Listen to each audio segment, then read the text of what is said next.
oldest sister, growing up, she was always arguing with my mother. And she is really kind of funny, my oldest sister, so she'd always be arguing with my mother, and she does this tactic. When she starts to lose an argument, she turns it completely another way.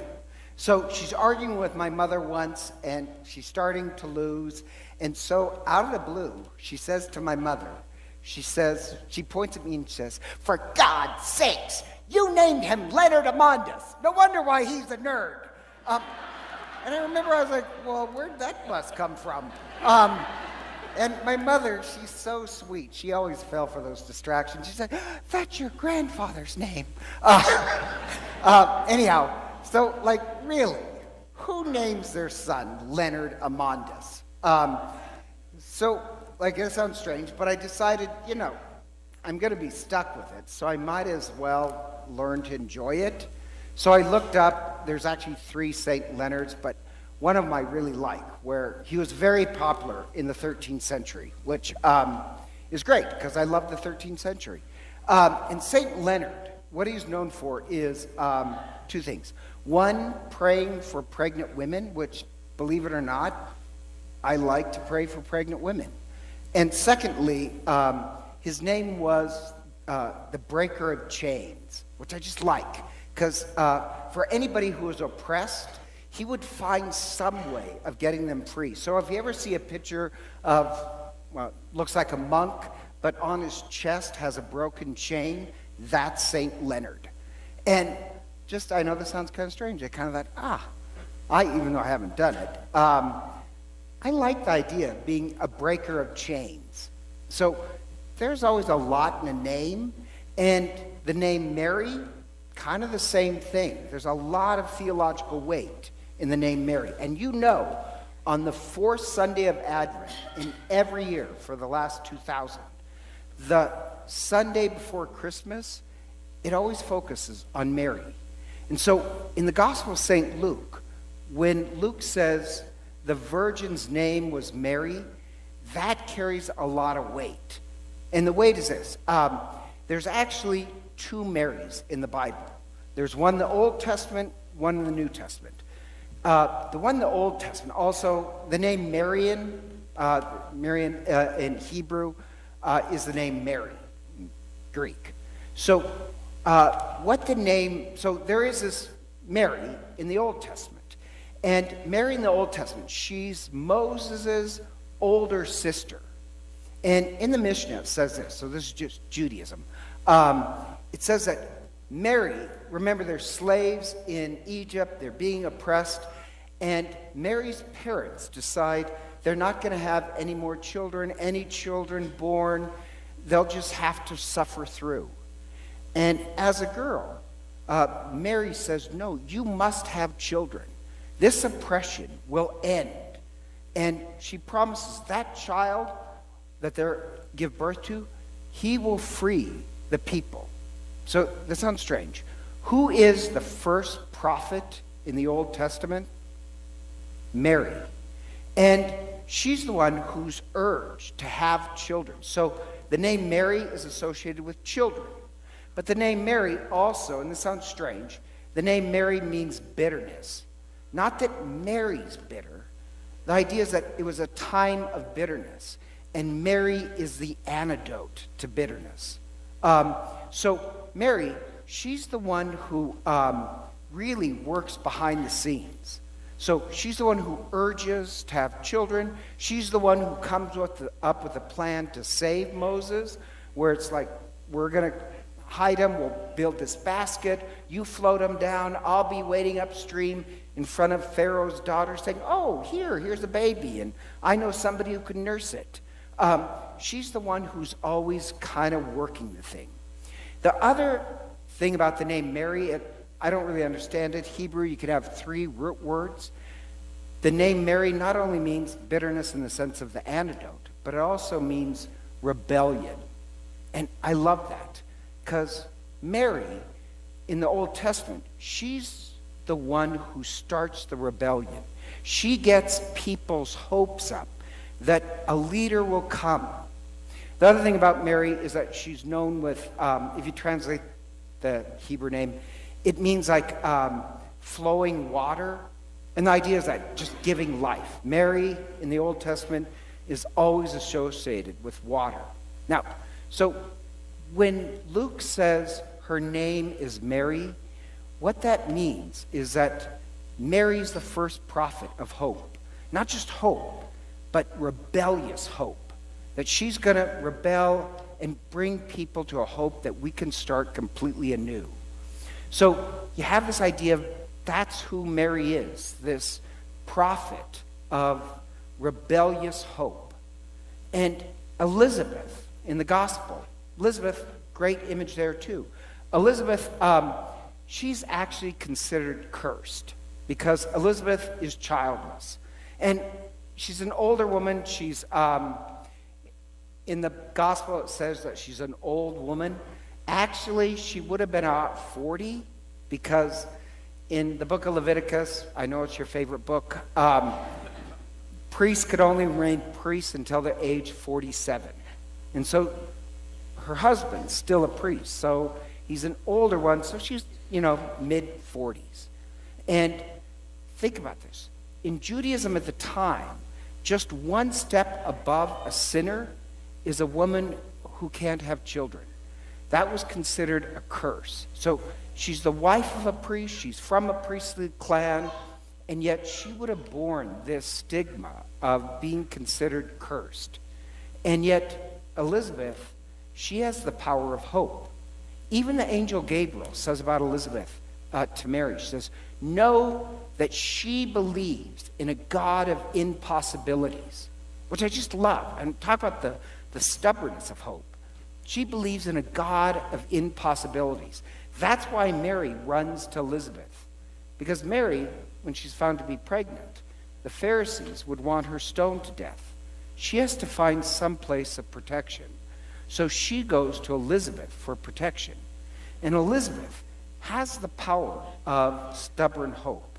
So when Mary walks into her house, I know this is a little technical. I love this stuff, but as I said, I'm a nerd. You know where it says Elizabeth cried out?